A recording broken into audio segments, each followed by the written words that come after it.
Michael Concorda. Minister John Deasy, Paddy Coffey, Pat Deering, Phil Hogan, Liam Toomey, Michael Darcy, Paul Keogh, John Paul Phelan. All Fine Gael TDs from the South East, all have either fallen or are on the precipice. Fine Gael remarkably won 50% of the 14 seats in the 2011 general election in the South East of Ireland. Once this Dáil is dissolved, all these people will have left national politics. It is an incredible reflection, actually an indictment of Fine Gael's decade in power, that these candidates were not returned or chose not to face the electorate. The South East is not remarkable, Minister. The North West and the Midlands are walking away also from the traditional parties of government. Basically, people are being forced to seek out new homes because of their political anger. You know the movie The Hunger Games, Minister, a possible characterisation of Boris Johnson's levelling up strategy. An insanely out-of-touch capital acts as a parasite on the rest of the country. Provinces are divided and conquered. But when you look at what is actually getting done in the National Development Plan, it is somewhat instructional. This year, we as a people will spend €13 billion on publicly funded capital projects. Indeed, it is projected at the end of this decade we will have spent €165 billion. The South East is 8.9% of the population, and in the past decade it has received less than 1% of all major capital spending. The region has turned away from Fine Gael because the educated view is that Fine Gael is not living up to its promises, Minister. According to the first iteration of your department's capital tracker, Dublin, with 29% of the population, is drinking in 65% of the spending on major projects. On your second iteration, it was 56%. For all the talk about spending codes and business plans, when big projects hit Cabinet, it is to Dublin and Cork that they go, and the rest of the country can wait. All this is before the absolutely ludicrous price tag of Metro North or the finalisation of the Children's Hospital Bill. Apparently, as a country, we could just have to close our eyes and cough up billions. In 2011, Fine Gael's promise to deliver a full national university to Waterford, similar to Maynooth or UL, was erased, with WIT left to starve for a decade and then forced into a complicated and underfunded merger. The new TU has no new courses, no new academic disciplines, no ability to borrow, no capital projects awarded. Minister, every single TU is now contracting against a growing university sector. What happened to Fine Gael's promises to the South East, Minister? Similarly, in 2013, you promised that being part of the Cork-led bio hospital grouping would not be to the disadvantage of University Hospital Waterford. That has resulted in that hospital getting less resources than every other Model 4 in the country. So, Minister, can you tell me what are Fine Gael's new messages to the people of Waterford and the South East, and why should anyone believe them? Thank you, Deputy Shanahan. Minister.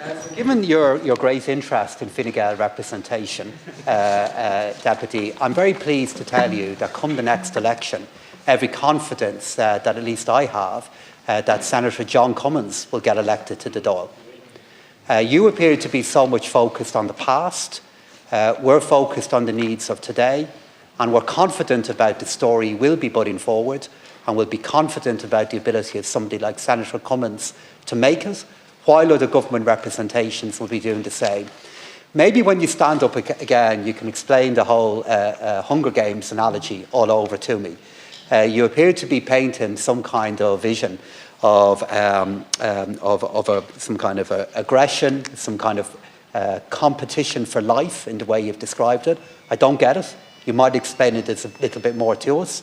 And while you're busy, painting these kind of stories and trying to explain the story you've just put to me, let me tell you the kind of case that I'll be making, Senator Cummins will be making, and other public representatives from the government parties will be making to the people of the South East and beyond. So I didn't hear anywhere in your answer, in your question to me, the fact that in the companies that are supported by the IDA, the number of jobs in those companies has increased by 25%. No reference to that. They're improved jobs, better jobs, more jobs, making a difference to the people of South East and beyond. Didn't hear anywhere in the points that you were putting to me the progress that has been made in the North Quays. This is a project that has been enabled by government, that has the ability to transform the city of Waterford and beyond.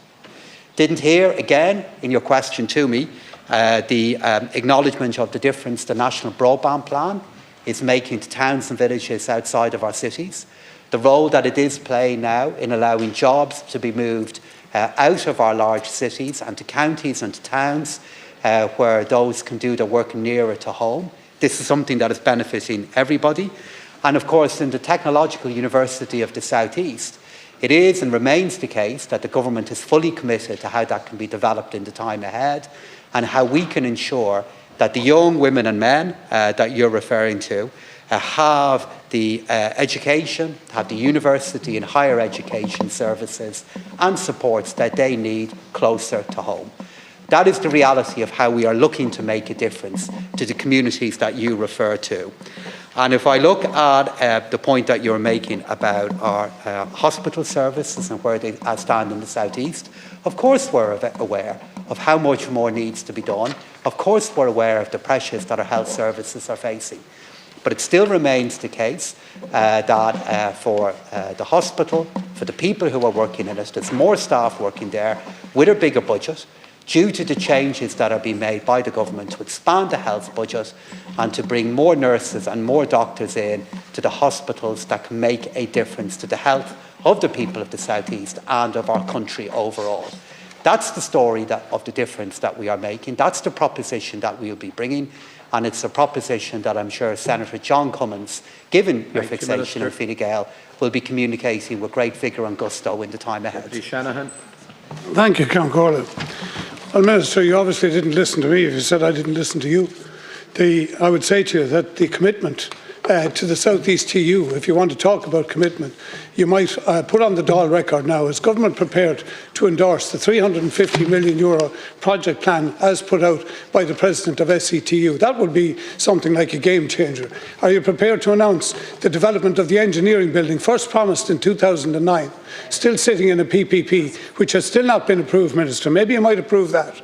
Or perhaps you'd like to go down to the hospital and explain why the hospital was cut out of €650 million capital funding last year, given to the other 8 Model 4s, or why in a decade that hospital received just 1/3 of all the capital funding given to each of the other 8 Model 4s. And you can shake your head, Minister, and think you've heard it all before, but you haven't heard it all before. And I can promise you, your constituent colleague, when he stands on the door, will be hearing it, because people in Waterford and the South East, Minister, are growing tired. And I might point out to you that still, after all the talk in this House of trying to improve cardiac services in the country, we still do not even have a 7-day emergency heart attack service in University Hospital Waterford, the only region in the country without it. That's what it looks like to me now, to be frank, Minister. I didn't hear anything in your response to change that view. Actually, I responded back to all the different points that you made. Every point that you put to me regarding investment in different parts of the South East, I responded back to. I outlined what the government is doing. I responded back to your question. I laid out what we're doing and said, and Deputy, can I remind you, it doesn't stop you from turning up to all the different announcements that are announced by government. You're there. Yeah, you're eager enough to get into the photo. And the reason, Minister, I have to be there to make sure they are announced. You're eager enough to take the credit for all the progress the government is making, while of course we know we need to do more as well. With regard to University Hospital Waterford, as it stands at the moment, in 2019 the budget stood at €201 million.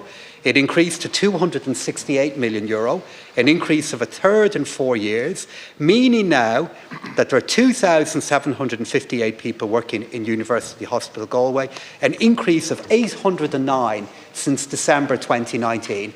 And I have little doubt at all that when all of these different measures were being announced, you were there, standing beside the government representative, looking to take credit for it as well. Minister, I'm not taking credit. With respect, Minister, I'm not taking credit. I pointed out to you, it's the least funded and it remains the least funded. I answered Deputy Shanahan. I answered him. He was too busy with his Hungry Games. I'm outlining the difference that has been made and what has happened. It's also the case that other measures the government were committed to has happened. St Declan's Way, the development of Cappoquin, the work that has happened now at Mount Congreve are only just a few of the commitment the government has to make a difference. Walkways, ministers, not roads. Like we have a commitment to make a difference to every other part of the country. Thank you very much.